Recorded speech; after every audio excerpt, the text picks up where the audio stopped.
It's night in the city, and I'm on my way back home. Humming on my favorite ditty, swinging like Natalie Cole. But then out of the blue, who strolls down the boulevard but you? Your place is closer than mine. Why don't we go there and have some more wine? 'Cause life is for living. Let's see where this all might lead. Let's see where this all might lead. We're at Sazzy B, and we're with Ricky Tagliapietra, who is the general manager of Grease and Honey, which operates several restaurants here in the southeastern Wisconsin area. Ricky, thank you for having me in your restaurant. Thanks for coming to hang out with us. And salute. Salute.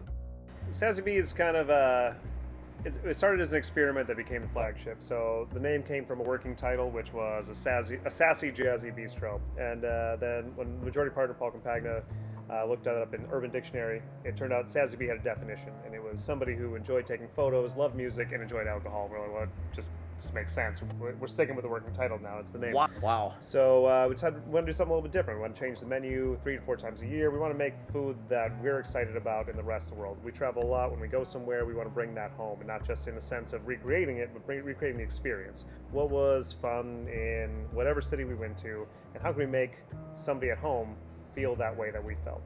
And that evolved from, menus that were relatively exciting and kind of pushing the edge to finding where that edge was every new menu and pushing it further and further until we're at today and what we'll have the next menu after that. You always have live entertainment. Every night of the week. Every night of the week. Appreciate the compliments. We've been really fortunate. We make food and drinks that we want to drink, and we've been lucky enough that there are enough people who also want to drink those things and eat those things that we get to share our passion with people every day, and it keeps our seats full at the same time. Gotcha. We're going to show you some great food and some great drinks tonight. Awesome. Thank you. Yeah. All right. Perfect. So what are we trying first here? This is the appetizer that you made, was it? Yeah, so these are the lemon herb scallops. They're nicely seared on a flat top. Then they're served with slab bacon, spring peas, a little herb mix with parsley, chives, dill, and a little bull's blood, which is beet microgreens. And then finished off with a lemon butter sauce. So that's actually made with some lemon sorbet with a little sweetness. It really pairs well with the scallop. The service industry and restaurant industry has been a big part of my life. For all my life, my stepmother, who's very near and dear to me, I watched as I grew up, help support the family via a restaurant. She got me my first job at a restaurant when I was 16. So I worked there through high school, and then while I was in college, once I turned 21, I got the itch to try my hand at bartending. So I did that, and that helped support me through the rest of college. And after school, I found myself in an office and kind of wandered back behind the bar here at Sazzy B. Then I really found myself at home here, and threw myself at it. And they're very supportive of me, and have let me grow in here over the past almost 6 years now. And it's been a real treat to kind of push myself and bring people up with me and explore new areas of the industry, and really be a part of. We're really lucky because we're really part of that craft cocktail boom that's been happening, I'd say, over the past 10 years, and it's really fun to kind of put our foot in the race with that and be a part of that. And that's what we look to do here. We look to bring things that are happening all around the country and the world and bring them to our city here in Kenosha. So Danielle, you've got here one of your vegan dishes, and it is called Miso LaPorta? Yes. Okay, all right. So the base is made with a white miso and cornmeal. Okay. Traditionally, polenta is made with a lot of cream and a lot of cheese, but we toned this one down to make it vegan. Okay. It's just made with that miso and water. Okay. On top, we have some seared tofu, shiitake mushrooms, fresh snap peas, and then I toss that all in a black bean garlic sauce, which is a soy-based Asian sauce with black beans and obviously garlic. Super tasty, very umami flavor. Got it. And then to garnish off with scallions, sesame seeds, both white and black, and then also micromint. Micromint. Mm-hmm. And of course, this one here is one of your own creation. Everything here is your own creation, yes. right? Okay. Yeah. You get to develop the menus that go along. Mm-hmm. You change it seasonally, as you mentioned earlier. And it's totally vegan, and it's totally interesting. Where a lot of times, if you're a vegan or if you're a vegetarian, you go to a restaurant, you get that look like, well, I suppose we can make you a stir fry. Yeah. And people want to know that some thought was put into something, especially for their dietary needs. And it looks like you've nailed it here. Kurt, Ralph, thanks for being here. thanks for inviting us into your restaurant, into your bar. Absolutely. All right, so what are you gonna make first? What I want to feature initially is something we call the luau party. So what we'll do, this is actually a shook cocktail. So A what cocktail? a shook cocktail. So shook cocktail. So the rule of thumb is if it's all spirit, we're going to be stirring it. If there's going to be some sort of cloudy liquid in there, such as a juice or a puree, we're going to be shaking it to make sure that flavor is fully immersed throughout the cocktail. Got it. So what we're going to be doing first, starting with a little fresh pineapple juice, All right. and then And this is the luau party. The luau party. We're Got it. hanging out in a luau party. Sure. Shoes are optional, and yeah, we're hanging out, enjoying all the bright, fresh flavors of spring and summer. But we also want to create a delicious taste experience. So I've got some fresh pineapple. Just introduced some raspberry syrup. We're very proud that all of our juices and syrups are fresh made, fresh squeezed. A little bit of pimento dram. Pimento is that little pepper that we find inside of our olives. But you take those out and you make a little liqueur out of them, create depth of flavor. And then we're going to use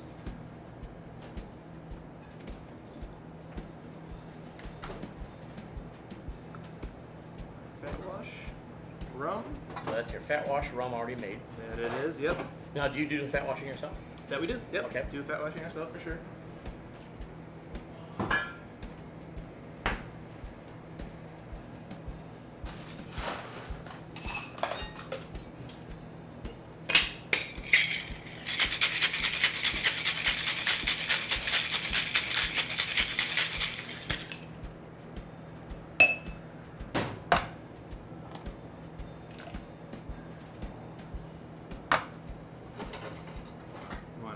Double strain it because we don't want those ice crystals interfering with the flavor at all. Got it.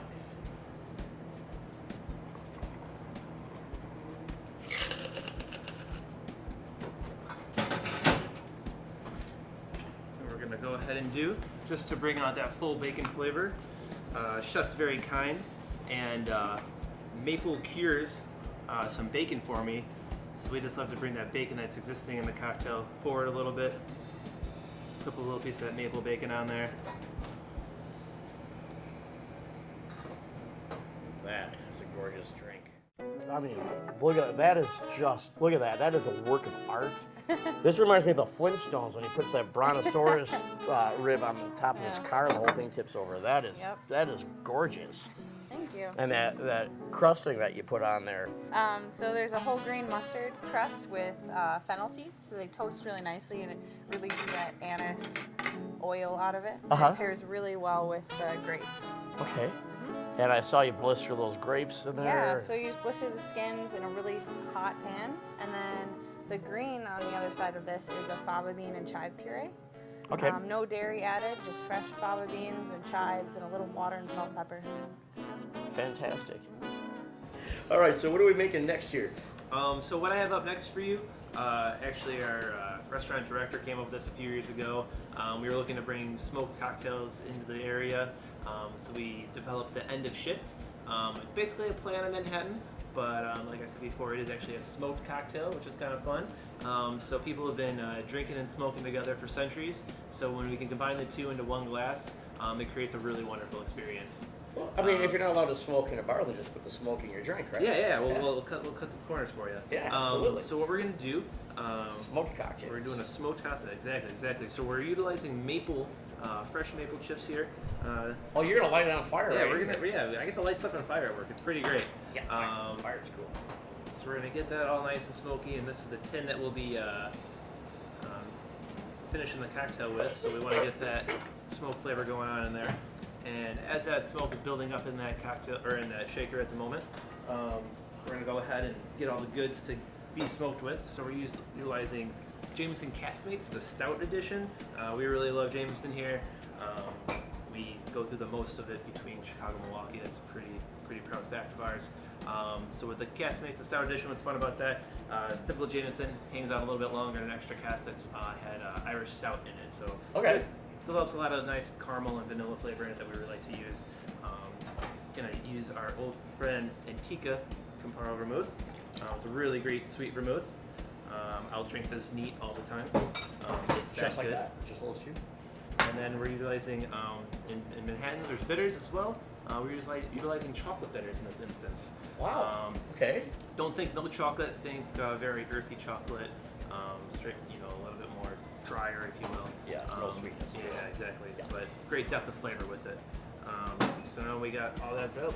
My shaker's getting nice and smoked for me.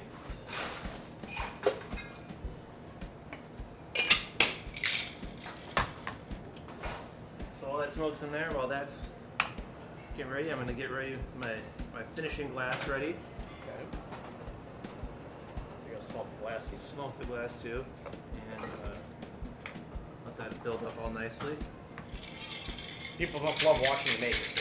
It's one of those that when one gets ordered, about 5 more get ordered based on the scent and sight alone, for sure. It's definitely intriguing for that reason. And once again, we do want it to be nice and smooth. So we'll strain it first. Double strain into here as well.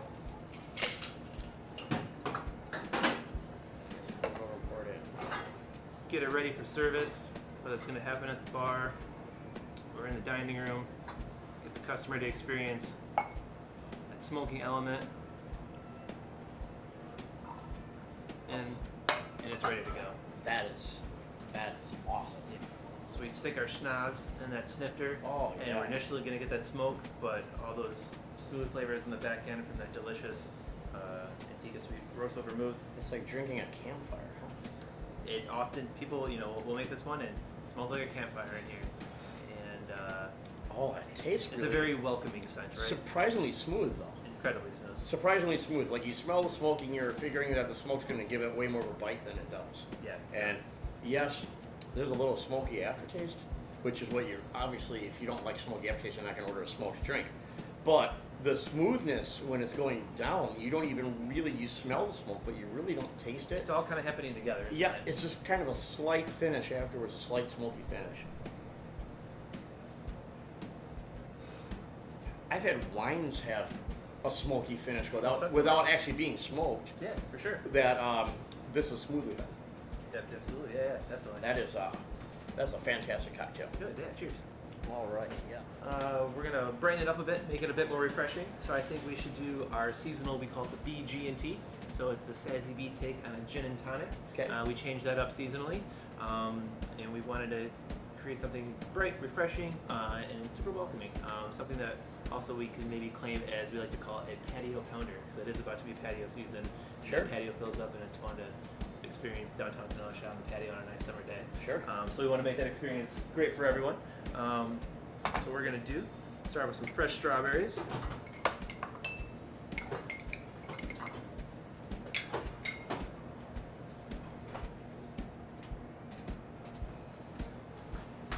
With those fresh strawberries, I do make a syrup out of those. Just make it bright, refreshing, full of flavor. So you made that's a pre-made strawberry syrup? We do make that in-house. Got it. A little bit of strawberry sugar, simple, just some time. simple syrup. Yep, just strawberry, sugar, water, let it boil down, let it all become friends. A little gin. I'm kind of partial to a fun distillery out of north side Chicago in the Ravenswood neighborhood. It's called Koval. Koval? Okay.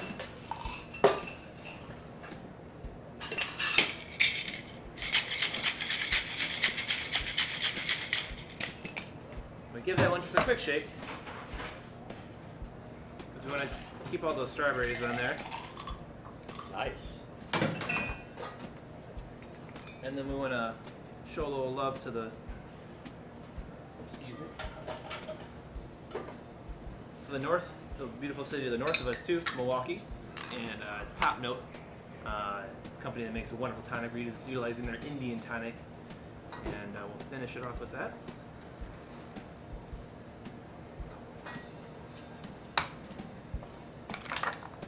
Of course, gotta have a little lime. Gotta have a little lime. So the gin you use, which gin is that again?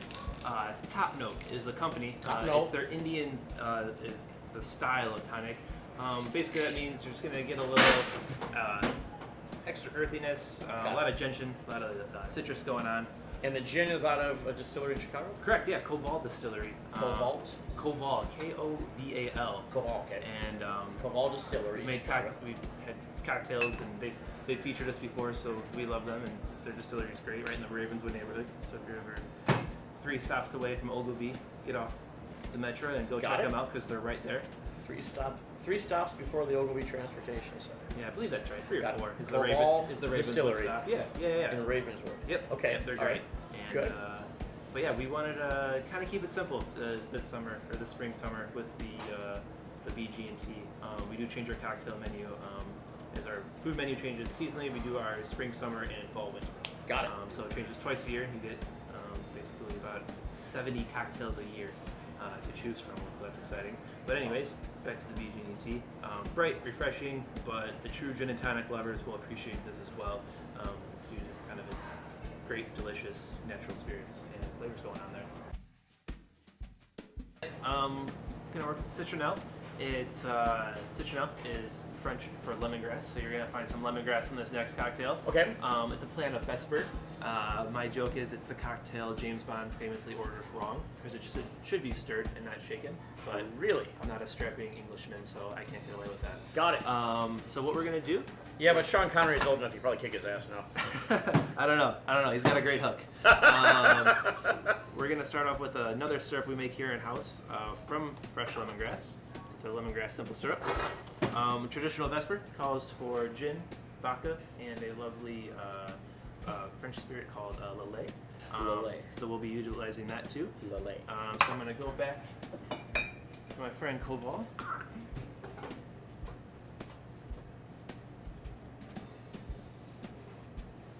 Now, the original martini.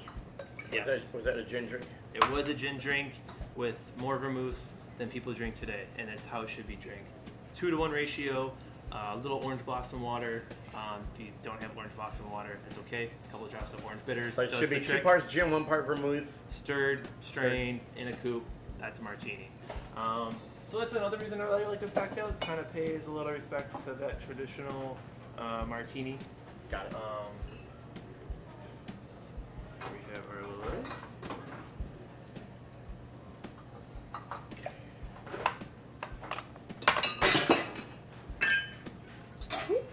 Thank you.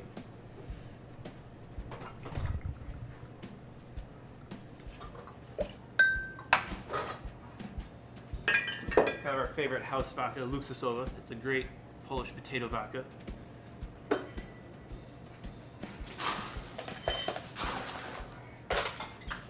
the glass chilled down. Ice our beverage.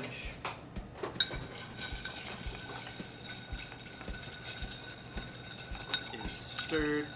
So we just want a little bit of that dilution from the ice, but we don't want to introduce air into the cocktail like we would as if we were shaking it. So what's going to happen, it's going to make that cocktail taste a lot harsher. Okay. With all that air in that cocktail, as all that air tries to escape the liquid, it's going to bring alcohol vapor with it, and that's what's going to make it taste harsh or hot or, too... Got it. Too boozy. Got it.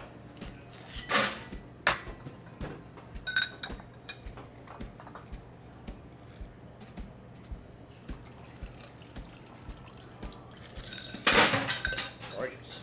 Get that. Get some fresh lemongrass. I was wondering what that was. I thought that it was. Want to break it up a little bit, get those oils released in it. Got it. What we like to do, get it on the stem there, tie a little piece off. Then as we pick up that cocktail, hopefully our fingers are kind of interacting with that. We're getting our lemon oil on our fingers, then our lemongrass oil on our fingers. Right. And then that cocktail becomes kind of a whole experience because we got some, those oils kind of expressed amongst the cocktail and amongst our hands that we're drinking it with now. So we'll kind of create a bit fuller of an experience. Got it. Yeah. Got it. So there you have The Citronelle. the Citronelle. Yeah. Awesome. Cheers.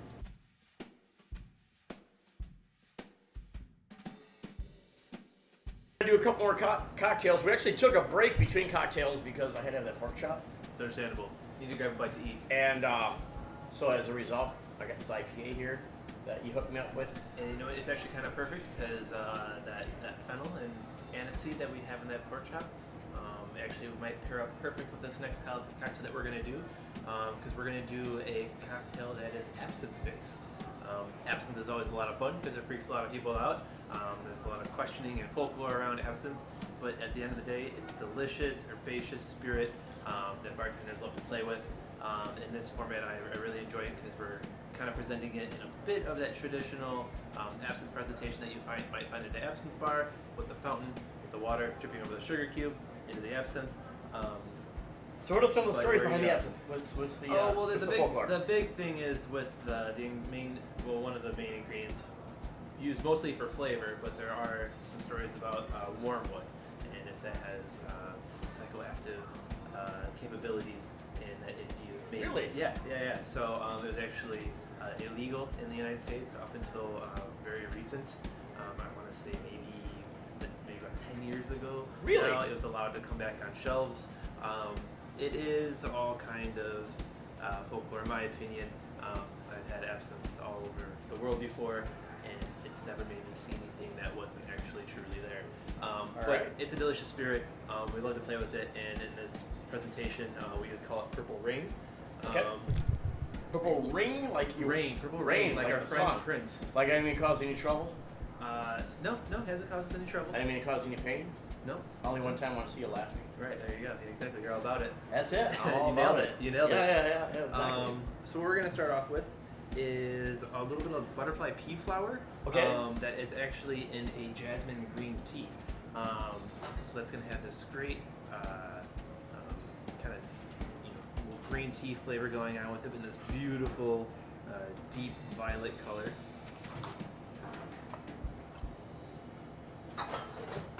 Looks like you could dye Easter eggs on that. You could.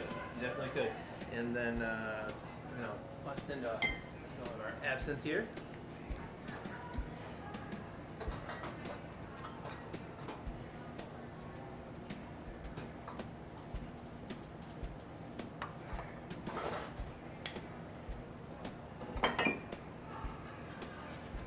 Get our absinthe spoon.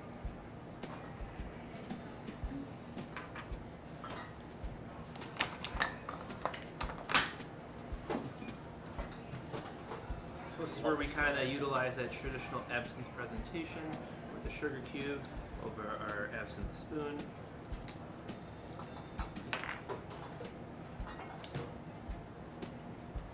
Light that up. Let that sugar kind of caramelize and help dissolve. Once we add our next secret ingredient, it's not too secret. It's basically a lime simple syrup.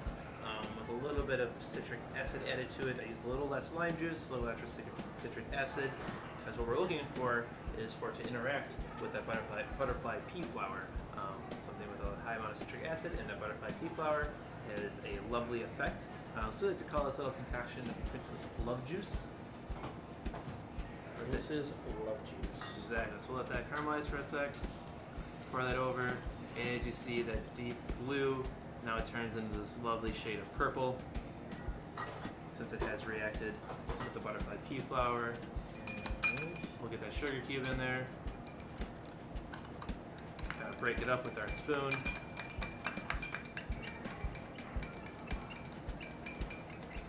So we have this delicious green tea, citrus from lime, anise cocktail that we now need to serve as Purple Rain. Purple Rain. That. Tell me that wouldn't go good with that pork chop. Oh, just smelling it. It's like, you know what it smells like? Good and plenty candy. Yeah, I hear you. Yeah, that anise note is most often described as that black Ooh. licorice. Damn, that's good. It's super balanced, little citrus, little earth, some of that anise obviously coming through from the absinthe, and yeah, to get people to overcome their fear of this spirit that has so much story tales behind it. A spirit that makes you see spirits. So they say. So they say. So they say. So they say. But so far, the only spirit that I'm seeing is this drink in front of me. Delicious one in front of you for you That to is enjoy. Really good. Good. Yeah, Really cheers. good. Awesome. Awesome. Absolutely. All right. And then What we're doing with this one is utilizing a lot of flavor profiles that you find in your kind of Wisconsin, or as the world knows it as the muddled old fashioned. Okay. But we're kind of respect to how an old fashioned really came about. An old fashioned back in the day, late 1800s, was just rye whiskey. That's what this country was making a lot of at the time. Some sugar, some aromatic bitters, and just a lemon twist was actually your original old fashioned. So what we wanted to do here, and we actually call it the deconstructed Wisconsin old fashioned, is we take all the flavors that you find in that muddled old fashioned, and we find spirits to kind of capture those flavor profiles, and then what we're able to do is actually serve it kind of in a bit more of a traditional sense, just over a nice big rock.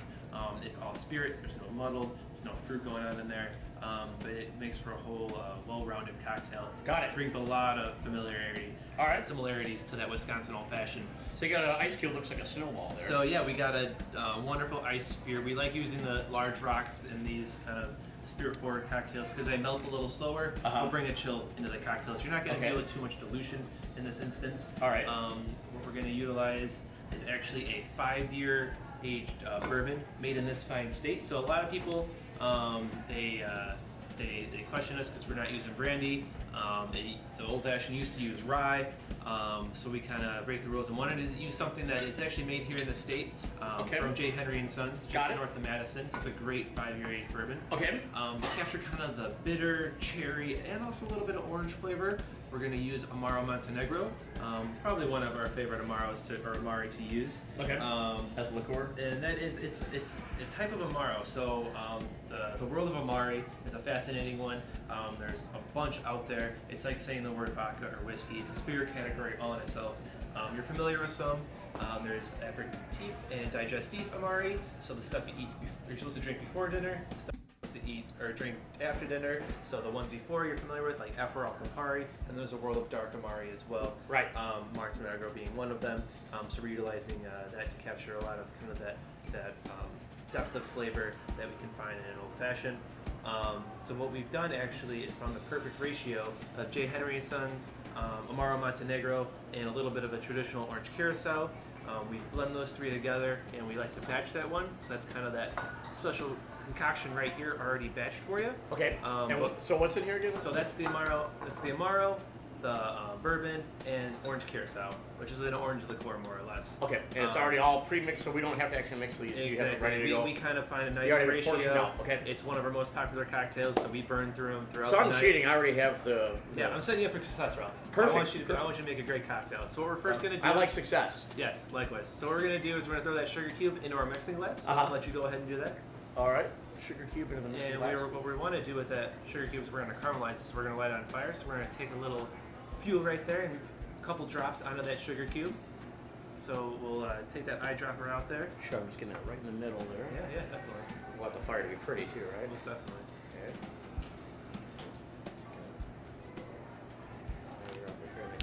Sugar cube, right? Right on the sugar cube. Maybe do one more of those and we'll be perfect. Alright. Perfect. We're going to take our aromatic bitters, Okay. throw a couple dashes onto the A top couple of of that dashes of aromatic bitters. Now, Yep. is this any specific kind of bitters that you use? That is Angostura, so that's that one, that brown bottle, white label. Yep. That's perfect. With the yellow cap. Yep. And Now now we're going to set it on fire. okay. Oh, look at that. Boom. So we're going to let that I didn't caramelize even get for to a play with sec. the fire. You see that? But we're going to make it a show. So we're going to take that cinnamon right there. Cinnamon. Okay. Yep. Perfect. A couple dashes right on top of that fire. Woo! Boom. Give me one more. Woo! Yeah. Oh, I like that. Perfect. Like one more just for the It's fun, show, right? All right. Yeah. I like that. And then I'm going to need 2 measures of this side right here, Of one and this? a half of our mix. Yep. Alrighty, so pop it open here. Oh, it smells amazing. So we're going to do 2 of these? 2 of those, yes sir. 2 full ones. 1. Let's pour right in. Right in there. And 2. So we've got our bourbon, our Amaro, our orange curacao, a delicious caramelized sugar cube with that cinnamon going on in there, some aromatic bitters.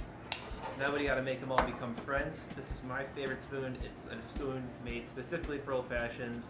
We got a muddler on one side, a spoon on the other. So we're going to use the muddling side first, and we're going to watch as you see that caramelized and everything going on there. It's going to break apart perfectly.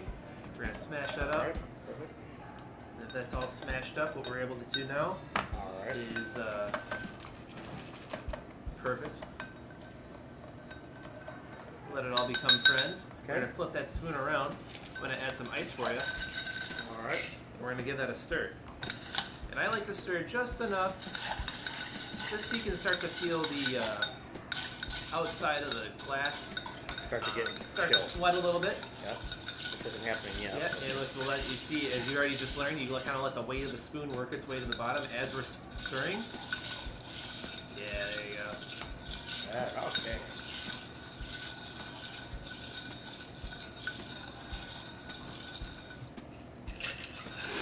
Getting there.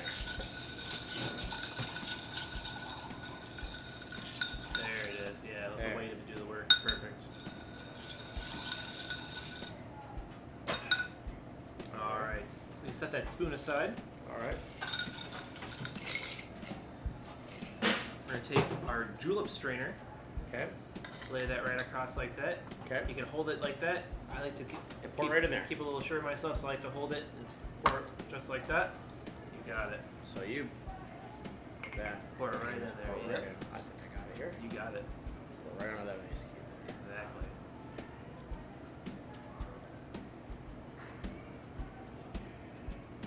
That is a gorgeous drink. Wonderful. Yes, yes. It's quite popular in this area, as you can imagine. And we finish it off with a fresh orange peel and a true maraschino cherry, a Luxardo maraschino cherry. And Ralph, I'm going to need you to taste that to make sure it's okay for me. All right. Am I supposed to put a cherry in there? No, it's already in there. It's already got you skewered there. There's your maraschino cherry. Gotcha. And now it's ready to drink. It's ready to drink, my man. All right. Here goes. Cheers. Cheers.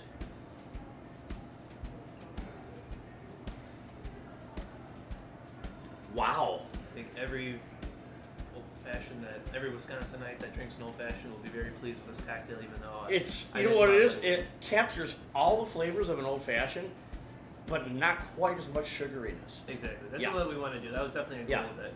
Capture all those familiar flavors, Without the sickening sweet. but presenting it in a format that we know kind of pays a little respect to that traditional format of a traditional old fashioned. So that's your deconstructed Wisconsin old fashioned. Take it all apart and put it together in my glass know, for you. I can't believe it's not brandy. I don't know. I mean, that's an amazing drink. Even if I didn't drink it, this is just Glad you enjoy it. We have a lot of fun with it. We have a lot So of this is fun the telling stories. deconstructed Wisconsin old fashioned. old fashioned.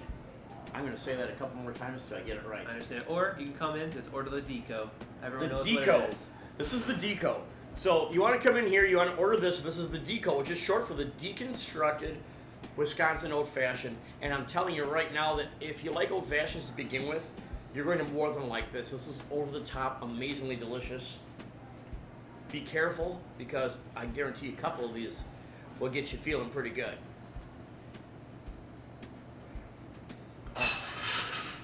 This is actually, is this an after dinner drink or before dinner drink? I mean, it's just to fit that old fashioned sense. So I think And, old like, fashioned can go. It helps you feel you're anytime. digesting. Like right now, I could go eat another pork chop now after this. Like, If it sets you up for success, I'm all about it. absolutely. Before we send you home, because we had like such a great time hanging out with you, doing some food, teaching you how to make some cocktails, giving you the tallest spoon that we had, just to mess with you. You should have given me a step stool with that spoon at least. I mean, come on. We've got a little bit of a secret and special tradition that we do here. Not everybody knows about it. We don't share it with everybody. So this is gonna be the first time the public gets to know. So don't get me in too much trouble with this. But Okay. whenever we have someone that comes to our restaurant that appreciates good flavor, good cocktails, or even if they're just willing to step just far enough outside of their boundaries to make a difference with our staff, we like to share something a little special with them. My family's from Vicenza, Italy, so just outside of Venice. And in the north of Venice, we have a proverb. It's, the mouth is never tired until it knows the cow, which is a really creepy way to say the last thing you should eat before you go home is a really good piece of cheese. So we want to bring this concept into the restaurant here today. Same way that we like to share an experience. With my family, we would do a 36-month age Parmigiano Reggiano Stravecchio. And we put this dish together, worked with a local potter to make us a custom plate with a proverb on it as well. And when we went to import the cheese, we found there was one dairy outside of Italy making a Stravecchio cheese, and it was Anago, Wisconsin. Of course. So we were able to partner with that dairy and bring old world tradition to where we are today and give you a little bit of taste of what my family does in Italy in the restaurant that we're at today. Which dairy is that? Is that Nesky's? It's actually Anago Dairy. They were bought by Sartori Cheese recently. Okay. So still producing locally and then distributed by Sartori. So Sartori renamed the cheese Sarvecchio because you technically can't make a Stravecchio outside of Italy, but it is the same production method. So it just seemed a little bit more close to home than importing the same flavor when we could share where we came from and then where we ended up. So this is our thank you for hanging out with us today and letting us expand your palate and what you did with us. So you got a piece of cheese with us. Absolutely. That sounds great. And I am a true Wisconsinite as well as a true Italian because I love cheese. So let's oh my goodness. It's pretty fantastic. Just when I thought I couldn't eat. I'm not passing up. I can never have this sometimes. Yeah. Have you been back to Italy? Mm-hmm. This is amazing. For tonight, we're gonna have some food and drinks, and then we talk about these experiences we've had, and that's the inspiration. We bring this flavor, and this starts a conversation, and that's basically the concept behind what we do in this restaurant. Whether it's a piece of cheese, whether it's going to be a fantastic steak, whatever it is, it's going to be a home-cooked macaroni and cheese. Whatever it is that makes you feel something is what we're trying to bring to the table, and then it starts this conversation, and that's what we do in this restaurant. And that's what we people start a remember. Conversation with a memory that is inspired by flavor, it's inspired by experience, by music, by smell, just by the conversation with an old friend at the bar that you've never met before, but you know that you can experience something that they've experienced, and that's what nobody else can create but we can. And you've done a great job of creating it. And which stuff we got to share with you tonight. And I'm so glad, and I'm sharing it with everybody out there.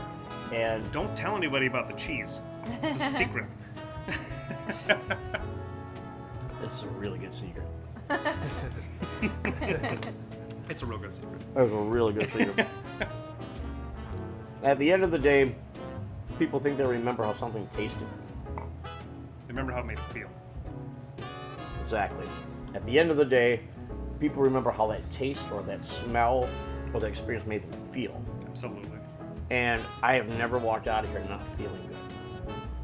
And that is a testament to every piece because the food can be perfect, but the bartender can be not as attentive and people don't have a good experience, and it doesn't matter how good the food is.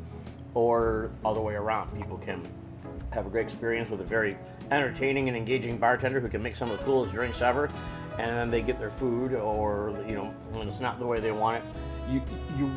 You really have the whole package together here. The ambiance, the fact that you actually put into your business live entertainment on a nightly basis. I mean, that's something that's an expense a lot of businesses aren't willing to invest into their customers, into the customer experience. And by doing that, you're creating right now, head and shoulders above pretty much anything else I can think of in southeastern Wisconsin, an experience that you can walk in here any night of the week. You know you're going to be entertained. You know you're going to have a good cocktail if you want one. You know that you're going to have people that treat you friendly. You know that you're going to have live entertainment. And most importantly, of course, people go out to eat. You know you're going to have a good meal that not only warms your belly, but warms your soul. And you're going to go home happy. Beyond that, like I said, we push the envelope. We talked earlier about it. We always just try to do something really creative with food and cocktail. And in order to try something new, you have to be comfortable. So you're going to be comfortable with our people. You're going to be comfortable with either the drink you chose or the food you chose. With the other one, we're going to push you outside. You came in here and you wanted something specific that you had before. We're only going to let you get one of those things you wanted, and then we're going to ask you to try something new. Otherwise, you're going to walk in, you're going to hear a song you know, and you're going to try food you didn't know. Or you're going to try food you do know, and you're going to hear a song you didn't. The same goes to cocktails. No matter what happens here, you're going to feel an element of comfort, and you're going to feel a great element of discomfort that's going to cause you to talk about it tomorrow. And that's the goal, right? To have a new experience. And a conversation. and a conversation. Well, here's to new experiences. Here's to conversations. Here's to a fantastic restaurant that you guys have here. Sazzy B, downtown Kenosha. And if you're anywhere in the Chicago, Milwaukee area and you're looking for a meal experience that's different, don't be afraid to get in the car, take the drive. I'm telling you, it is completely worth it. You'll have the time of your life. You'll have great food. You'll go home happy. Oh, you should make a reservation, though. Absolutely want to make a reservation. If you like this show, if you like what we're doing here, make sure that you like this. Make sure that you share it. Make sure you share it public. And if you want information on how to get in and you need like a guy, because everybody's got to know a guy, send me a private message, because I know a guy or two and a gal, and we'll make sure that you personally have a great time. Thanks for tuning in to this week's, this month's, this year's episode of 262 Eats, because this has been a fantastic episode, and I look forward to really highlighting some of the things that you're doing over here at Sazzy B in the future. We had a great time, man. Appreciate it. Salud. Salud. Prost.